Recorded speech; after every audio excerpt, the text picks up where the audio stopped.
Well, if you got a Bible, and I hope you do, you can open it to Luke chapter 12 is where we're going to be, Luke chapter 12. And Luke chapter 12 gives us the parable of the rich fool. The parable of the rich fool. And this parable is only a few verses long, but it packs a really powerful punch. And if you're new to the Bible or new to Jesus, new to the church, and you think, oh, Jesus talked about money, how interesting, you need to know he talked about money a lot. Talked about money more than most other topics combined, more than heaven, more than hell, more than love, more than faith. Jesus talked about money a lot, and we're going to see in this text precisely why. Because money is one of the primary competitors for our heart's allegiance. Money is also one of the most honest barometers of our heart's allegiance.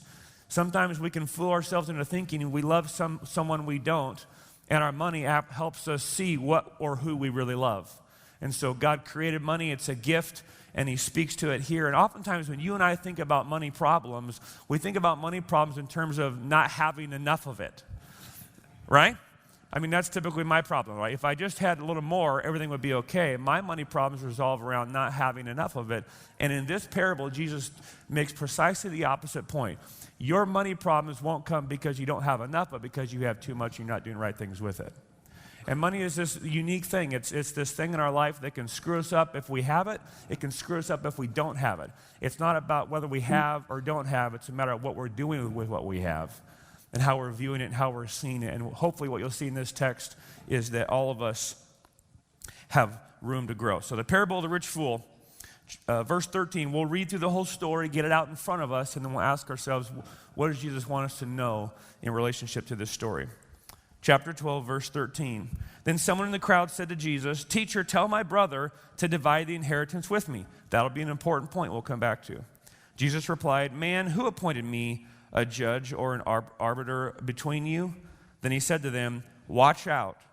Be on your guard against all kinds of," what's the word in your Bible? Greed. Let's see, all kinds of greed. Life does not consist in an abundance of possessions. Verse 16, and he told them this parable. So he's made the point, now he's going to tell a story. He told them this parable. The ground of a certain rich man yielded an abundant harvest. He thought to himself, what shall I do? I have no place to store my crops. Then he said, this is what I'll do. I will tear down my barns and build bigger ones, and there I will store my surplus grain. And I will say to myself, self, you have plenty of grain laid up for many years. Take life easy, eat, drink, and be merry. But God said to him, you fool, this very night your life will be demanded from you. Then who will get what you have prepared for yourself? Verse 21, this is how it will be with whoever stores up things for themselves, but is not rich towards God. Parable of the rich fool. What Jesus wants us to know, I believe, is primarily two things. The first thing is this. Jesus wants us to know that greed has a blinding effect. Greed has a powerful, blinding effect.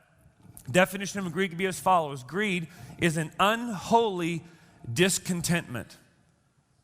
Greed says, if I only had blank, then I'd be happy.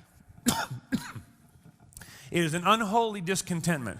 It's a constant needing, wanting, or desiring of more in order to be happy, fulfilled, safe, secure, content. It's an unholy discontentment.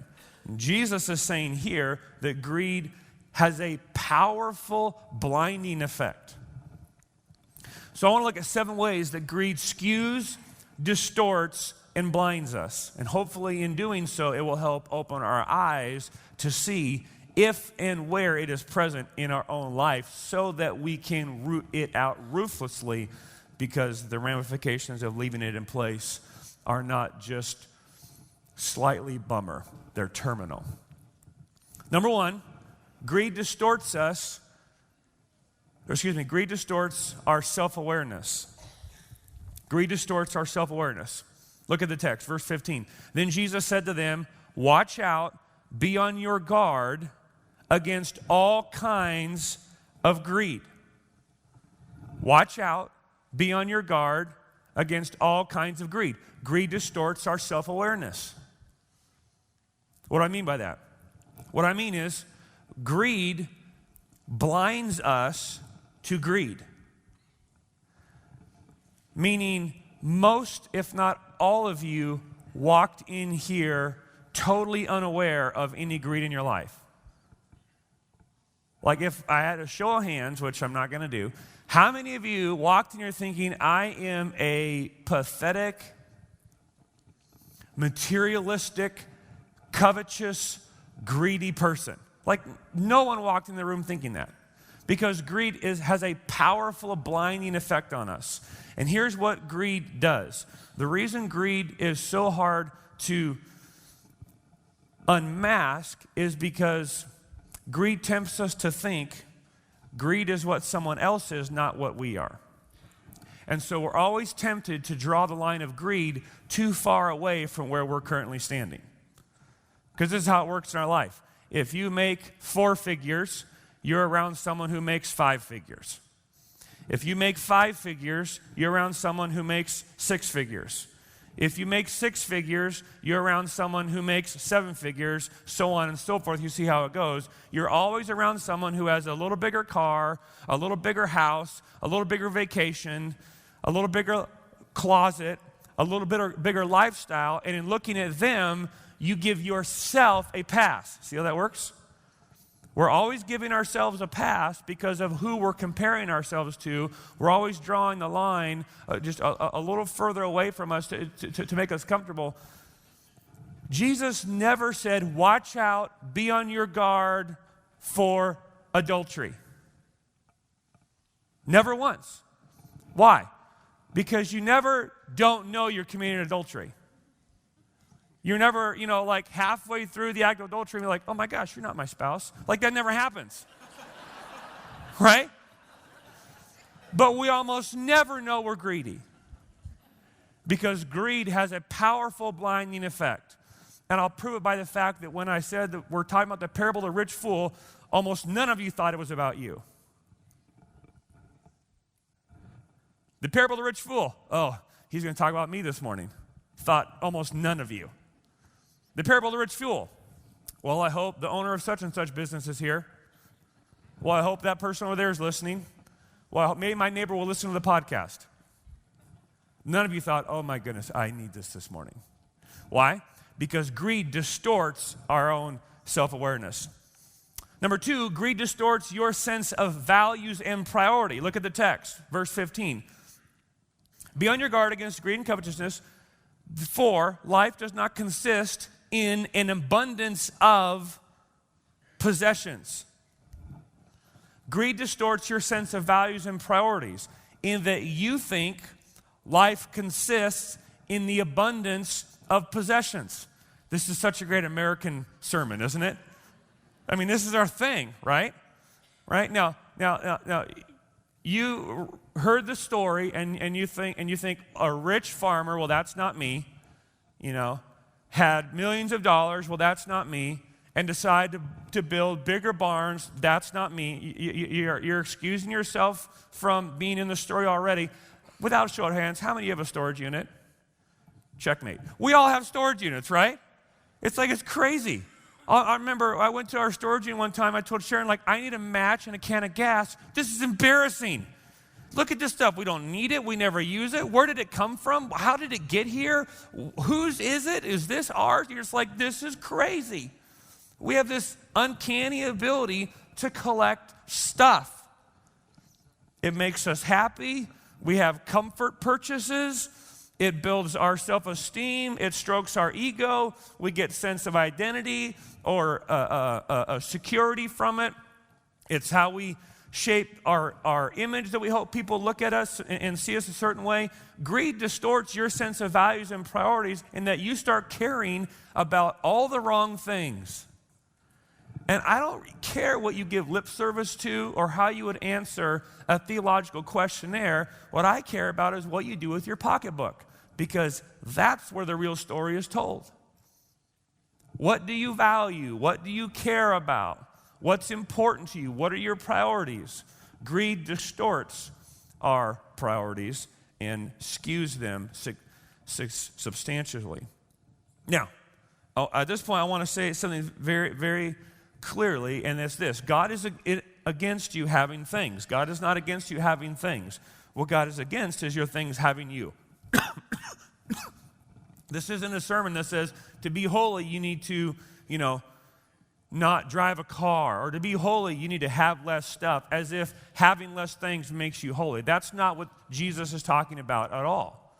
Jesus is not against you having stuff or even nice stuff. What Jesus is against is your stuff having you. There's a huge difference between the two. And that's what takes discernment, and that's what requires godly, holy, Spirit-born reflection. That's what requires counsel and input as people speak into your life as you live in community. None of you should be running a budget on your own. None of you. If you haven't submitted your budget to someone you trust, you're a fool. Such scandalous things to say. Are you think, my goodness, I would never want to open up my budget to someone else because they have no right. Listen, I'm not about being legalistic. I'm not about being weird. I'm just saying I'm going to be held accountable for how I spend my money and how I leverage my resources. And I know that greed has a powerful blinding effect, so I don't trust myself to look at my life and give myself a grade. So I regularly ask people to speak into it. I don't think that's crazy. I think that's wise. Because there's a test coming, and I want to pass it. And so I'm going to open up my life. Others look at it. Hey, from where you sit, do you think I have stuff or stuff has me? I don't want objective feedback on that because the cost is too great for stuff to have me. Number 3, greed skews your view of accomplishments and possessions. Greed skews your view of accomplishments and possessions. Look at the text, verse 16 through 18. The ground, it's important, the ground of a certain rich man yielded an abundant harvest. He thought to himself, what shall I do? I have no place to store my crops. What produced the abundant harvest? The ground. Where should I store my crops? Then he said, this is what I'll do. I'm Adam, one of the pastors here at Grace City Church, and we're kicking off.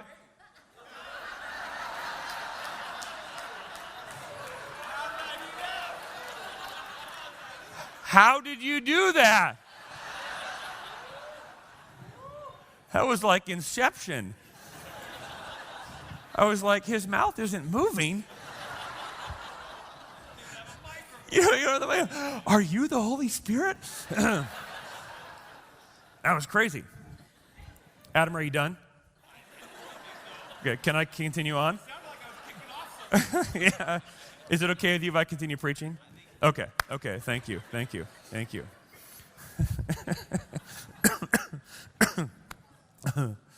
But notice the pronoun count, right? Then he said, this is what I'll do. I will tear down my barns and I build bigger ones. And there I will store my surplus grain. He has submitted himself to the Holy Trinity of me, myself, and I.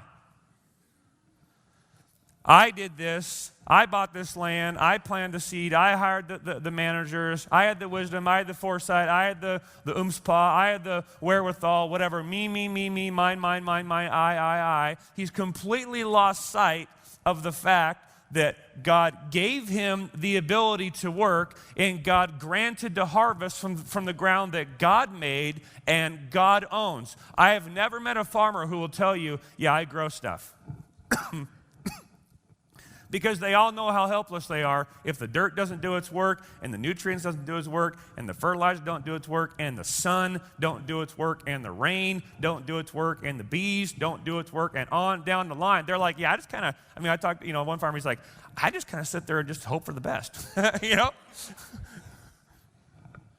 Yes, hard work involved, but he's lost sight of the fact that God gave him the ability to do what he had done, and God owned all that resulted from it. He'd moved from a steward position to an owner position, and that position was skewed and distorted because of the nature of greed. Look what I've done. What should I do with my stuff to secure my happiness? I know what I'll do. I'll build more big barns. Here's the deal, folks, you don't want to build big barns to hold God's stuff. That's not a good place for God's stuff to be, because he's going to come looking for it.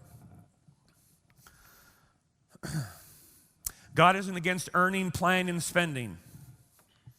It's not the point of this message. God is absolutely for you working hard, making money, building businesses, creating wealth, creating jobs. God is for all of those things. He's for making money. He's for working hard. He's for saving wisely, investing shrewdly. He's not against any of those things. What he's against is you doing any of those things without him in the equation.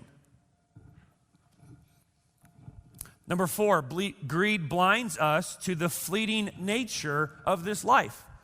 Greed blinds us to the fleeting nature of this life. Look at the text, verse 19. And then I'll say to myself, you have plenty of grain laid up for yourself for many years. He's looking at his accomplishments. He's forgetting that God gave him the strength to do those things and the ability to do those things, that they're a gift from the Lord, granted from God. He's moved from steward to owner, and now it's distorting his view of life. I'm going to have this stuff for a long time, so I need to set myself up for a long run where I literally recreate heaven on earth. What greed does is it takes your eyes off of eternity, puts it on life in the here and now, and then you start trying to build and shape a life of heaven here on earth. You know you've lost sight of reality when your goal is to build an earthly heaven for yourself. Greed distorts our ability to understand the fleeting nature of this life. And the problem was the fool actually believed that riches would insulate him from hardship.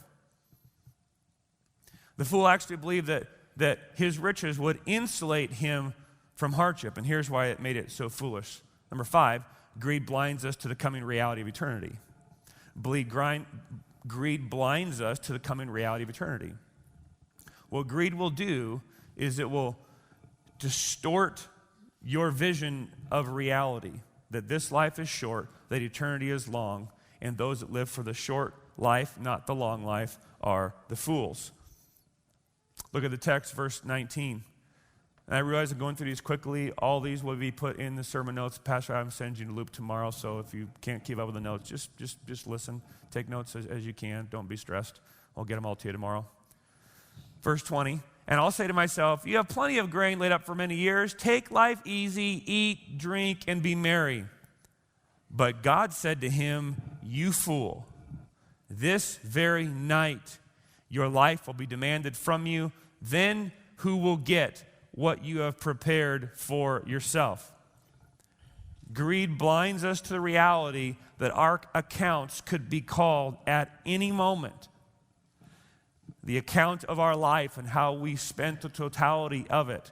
If you think, I'll get to the Jesus stuff later after I've had some fun on my own, you're living as a fool. I'll be generous when I make this much, but right now I can't because I only make this much.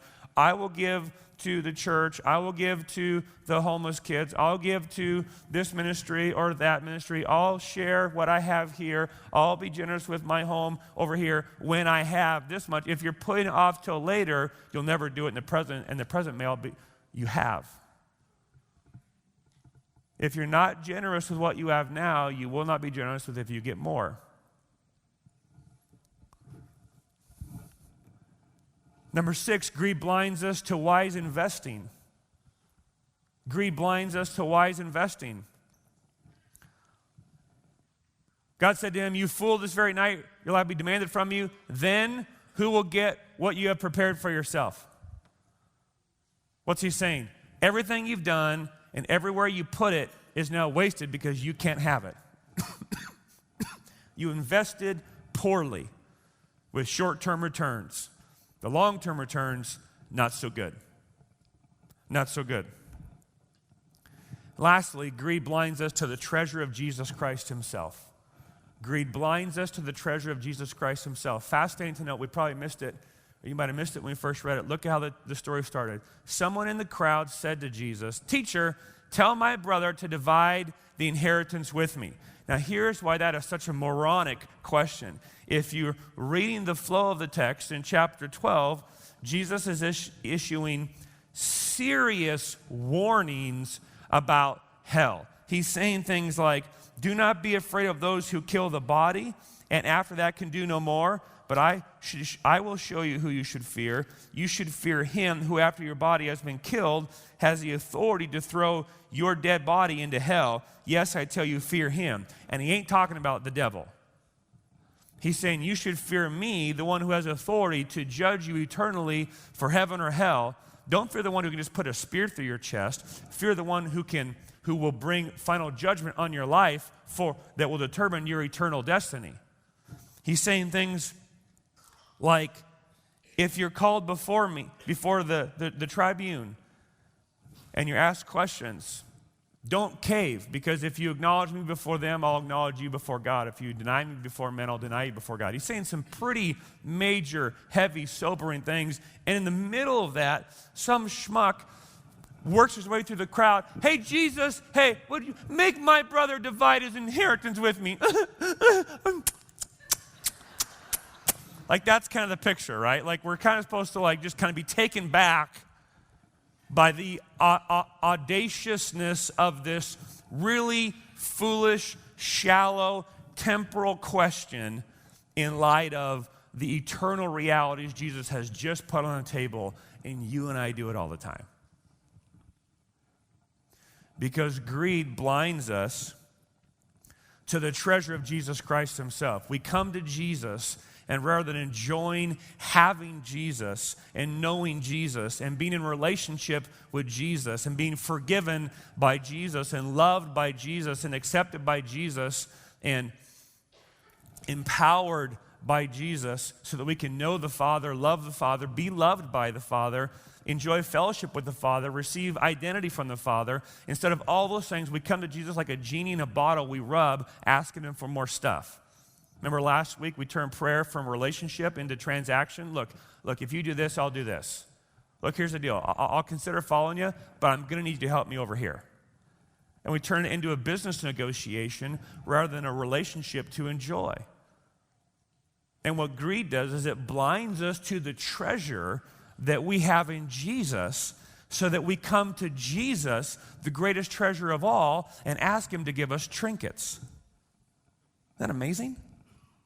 That's what greed does. Greed has an incredible blinding, distorting, skewing power in our life, which is why Jesus uses this fool's question to say, watch out and be on your guard, for your life does not consist of the abundance of possessions, just like this guy thinks it does right now.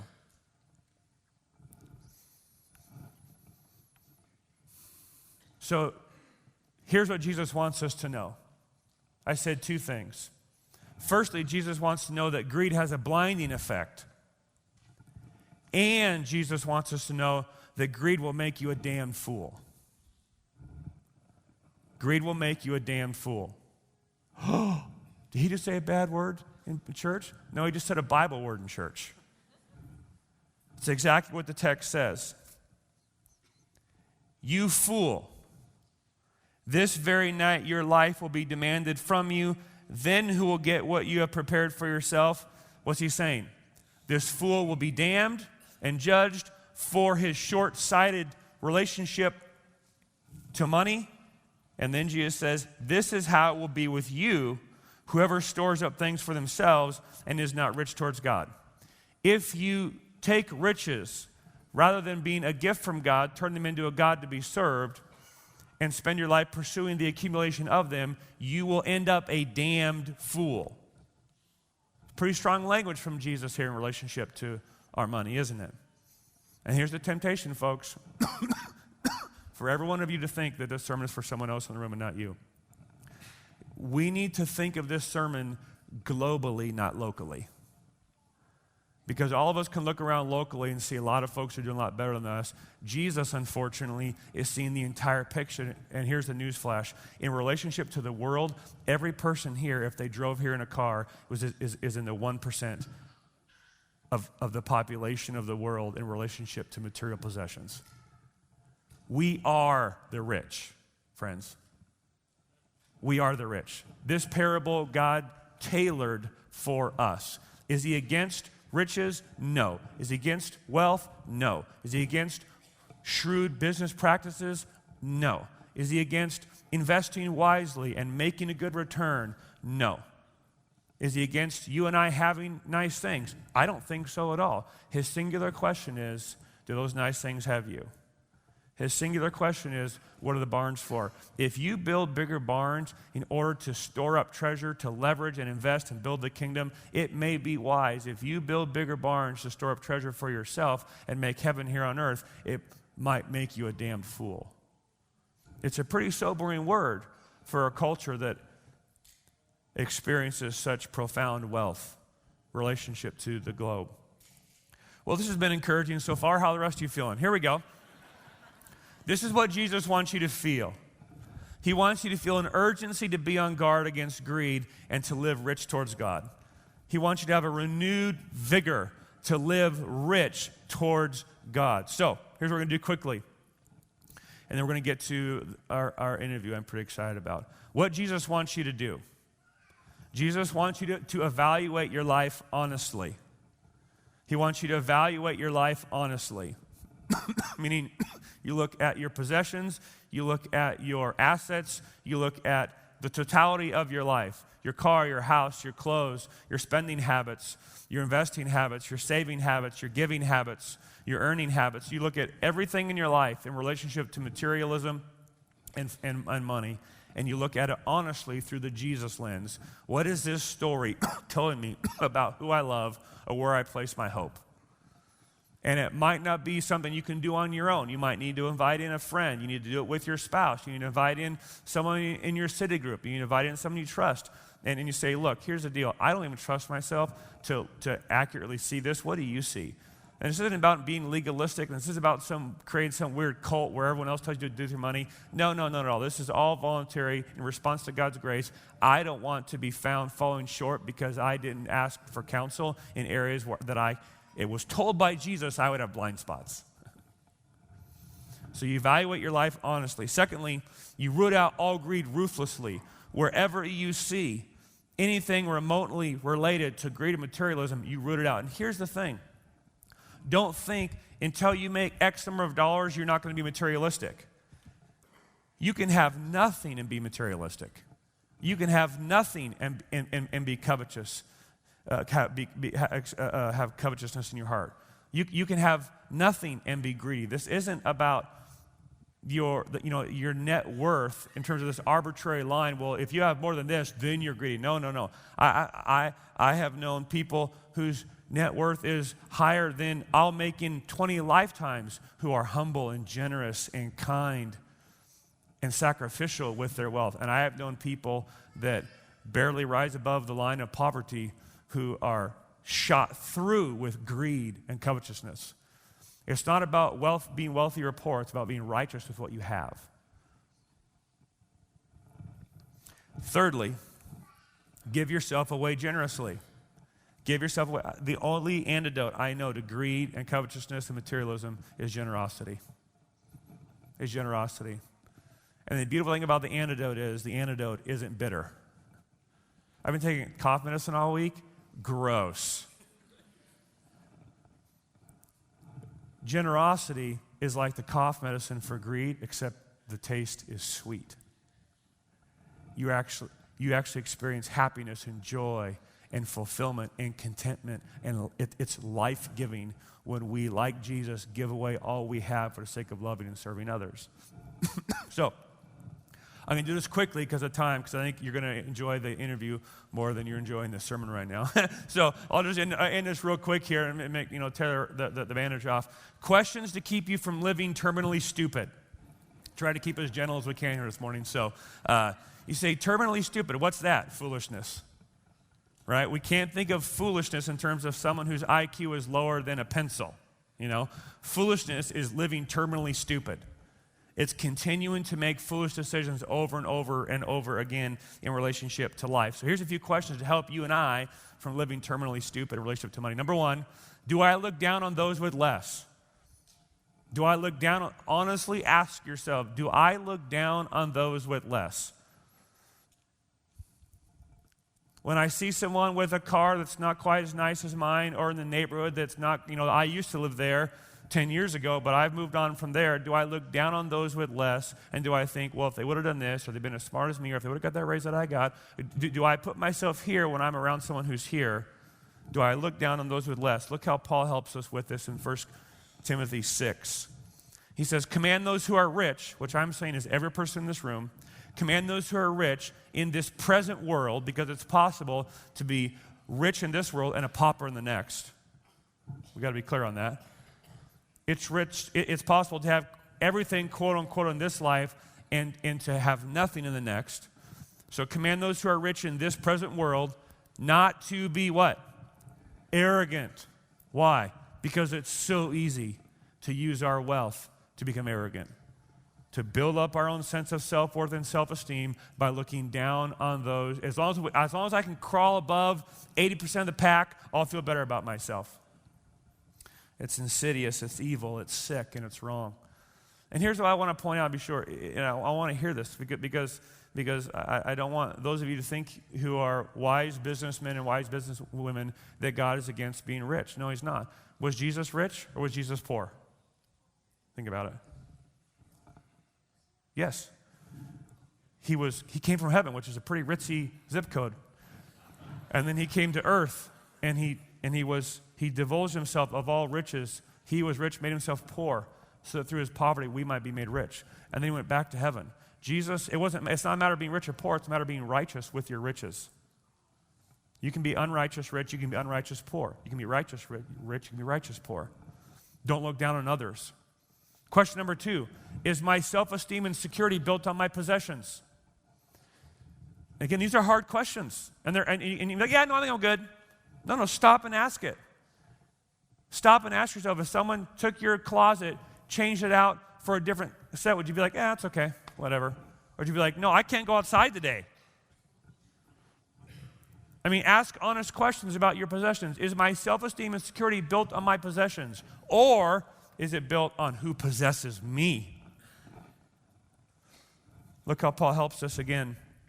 He continues, command those who are rich in this present world not to be arrogant, nor to put their hope in wealth, which is so uncertain, but to rather put their hope in God, who richly provides us with everything for our enjoyment. So easy to put our identity and sense of security in wealth.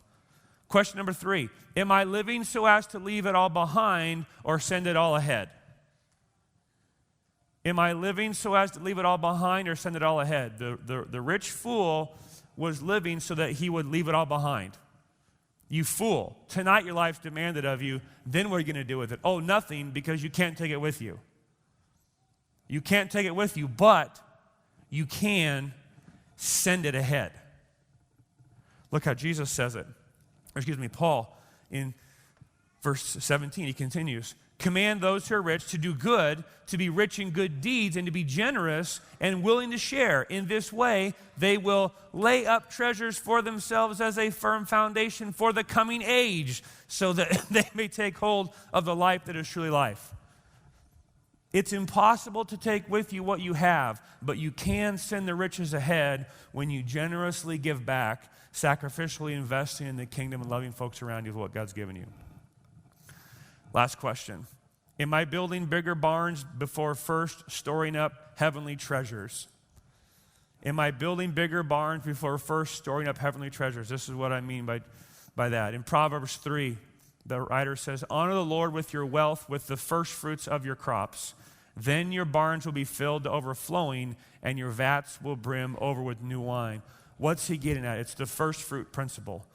He's saying when the harvest comes in, as an act of obedience and faith, you take a portion off the top, the Bible calls it the tithe, and you give it back to God as an act of faith and stewardship that reminds you who you worship. That you worship God with your wealth, not wealth as your God.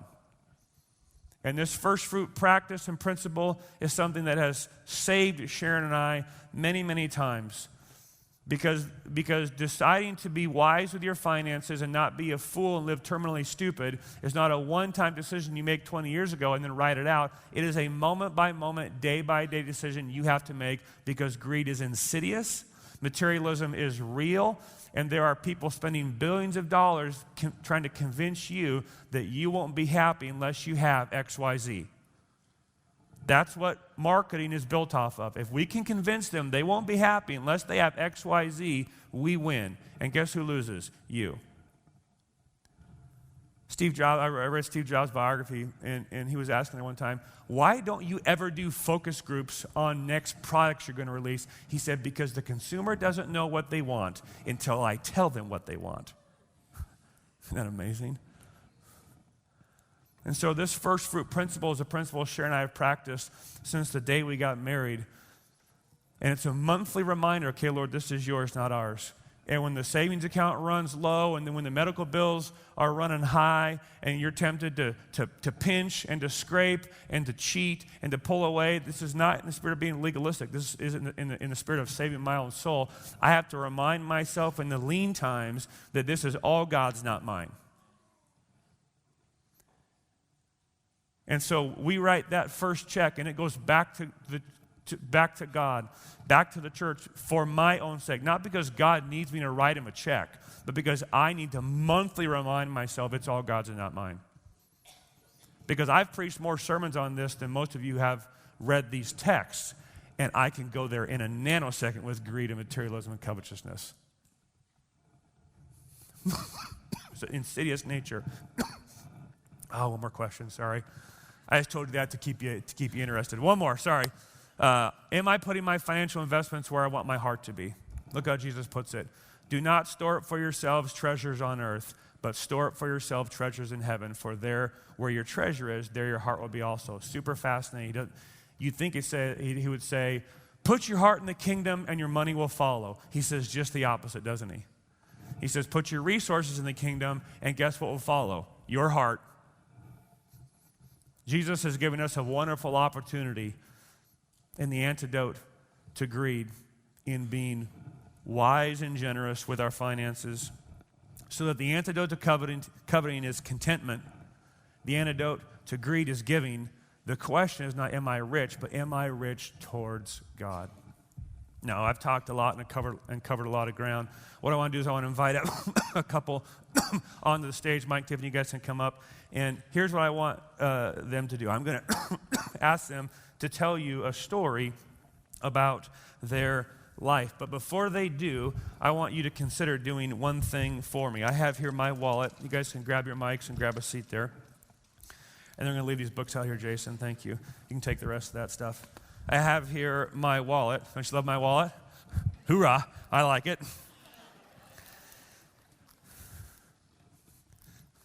And I have my credit card here. And I have written on my credit card, Luke 12:21. Because I never want to pull this out and swipe this without first asking the question, is this a decision that will make me rich towards God? And what I want you to consider doing is taking your credit card or your debit card, or don't do it on cash, you might get in trouble, but on your credit card or debit card, you consider writing Luke 12, verse 21, so that you can be practically, functionally reminded every time you pull that out to ask yourself the question, is this a decision that will make me rich towards God, or is this an attempt to become rich towards myself? And I wish I could tell you I was smart enough to have thought this through, but I'm not. But as I reflected on this last night, I think it's God's providence that this sermon and this parable and this text and this story landed on the Sunday before Black Friday.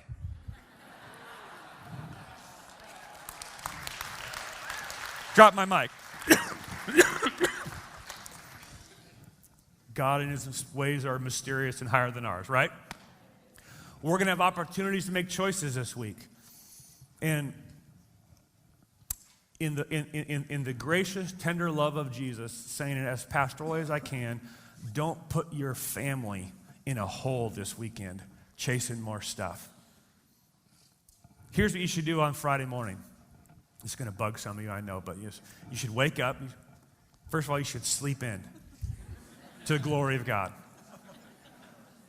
Roll out of the sack about 7:30, 8 o'clock. Stretch it out.